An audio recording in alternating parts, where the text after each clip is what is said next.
Kemudian saya ingin sedikit menjelaskan, menerangkan tentang sholat Id,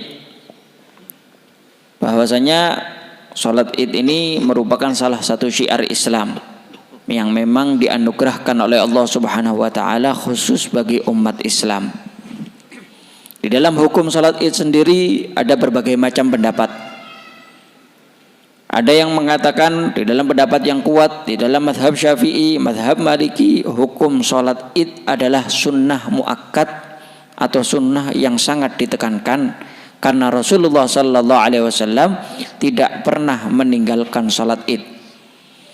Ada yang berpendapat hukumnya fardu kifayah, sehingga kalau ada satu saja yang melakukan maka gugur daripada yang lain. Di dalam mazhab Hambali ada yang mengatakan fardu kifayah. Di dalam mazhab Hanafi ada yang mengatakan bahkan wajib fardu ain bagi setiap orang melakukan salat Id.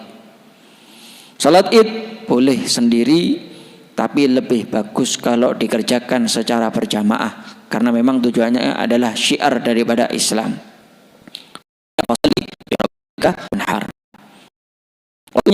Setelah terbitnya matahari dan berakhir dengan masuknya waktu zuhur. Akan tetapi dianjurkan untuk mengakhirkan sholat Id sampai matahari meninggi seukuran tombak sekitar kurang lebih 16 menit dari terbit. Paling afdal untuk sholat Id.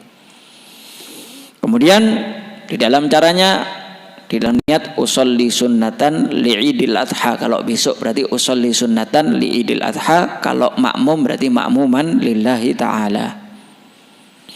Kemudian yang kedua juga bahwasanya salat Id ini tadi diawali dengan takbir ya, takbiratul ihram, kemudian membaca takbir sebanyak 7 kali. Ya, di dalam rakaat pertama 7 kali, berarti kalau sama takbiratul ihram di rakaat pertama berarti 8 kali. Berarti 8 kali.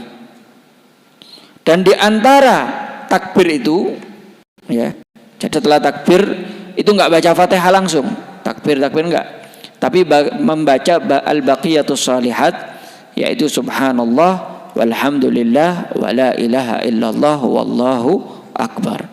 Ya, subhanallah walhamdulillah wala illallah wallahu akbar. Membaca al-baqiyatus shalihat tersebut setiap di antara takbir. Sampai selesai baru nanti imam membaca Fatihah. Kemudian kesunahan-kesunahan di dalam sholat Id. Yang pertama adalah mandi. Mandi sholat Id ini dianjurkan, disunahkan bagi semua orang, laki-laki maupun perempuan, yang mau pergi sholat Id ataupun nggak mau pergi sholat Id. Kalau Jumatan, mandi Jumat itu dianjurkan hanya bagi yang mau sholat Jumat. Kalau nggak sholat Jumat nggak dianjurkan mandi, nggak disunahkan mandi. Tapi kalau sholat Id, mau pergi sholat Id ataupun tidak pergi sholat Id, disunahkan mandi, niat mandi sunnah daripada Id. Sekalipun maaf perempuan yang sedang haid ataupun sedang nifas tetap dianjurkan untuk mandi sunnah daripada Id ini. Dianjurkan memakai pakaian yang paling bagus, yang terbaik, sekalipun bukan putih.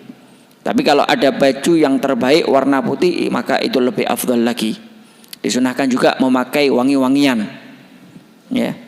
Kemudian disunahkan potong rambut, ya, rambut kepala ataupun yang ada di badan, potong kuku. Kecuali di dalam salat Idul Adha ini, kecuali bagi orang yang kurban. Bagi orang yang kurban mulai malam 1 Dzulhijjah itu tidak dianjurkan, tidak disunahkan, bahkan makruh kalau memotong rambut yang ada di badan ataupun kuku. Sampai kapan? Sampai dipotong daripada hewan kurbannya itu tadi, baru hilang kemakruhannya. Baru hilang kemakruhannya di situ.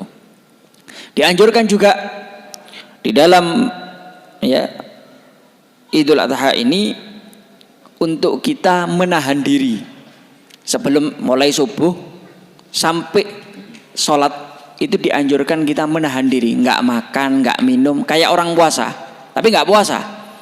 hanya menahan diri, nggak makan, nggak minum, tidak melakukan hal-hal yang membatalkan puasa. Antara mulai adzan subuh sampai selesai sholat id baru makan. Dianjurkan seperti itu. Kalau ada yang meninggalkan maka hukumnya makruh. Ini kalau ditinggalkan hukumnya makruh. Kemudian dianjurkan untuk di malam daripada malam id menghidupkan malam hari raya dengan beribadah. Rasulullah sallallahu alaihi wasallam bersabda, "Man qama lailatal id, lailatul idain muhtasiban lillah, lam yamut qalbuh yauma tamutul qulub." Barang siapa yang menghidupkan dua malam hari raya, yaitu malam Idul Fitri, malam Idul Adha, dengan ibadah dan ikhlas karena Allah Subhanahu wa taala, maka hatinya tidak akan mati di saat semua hati itu mati. Dan termasuk malam hari raya Idul Adha itu ada 5 malam, ya, termasuk di antaranya malam hari raya Idul Adha yang mana doa kita tidak akan ditolak oleh Allah. Maka gunakan malam ini untuk banyak-banyak kita beribadah, berdoa kepada Allah Subhanahu wa taala. Ya, ini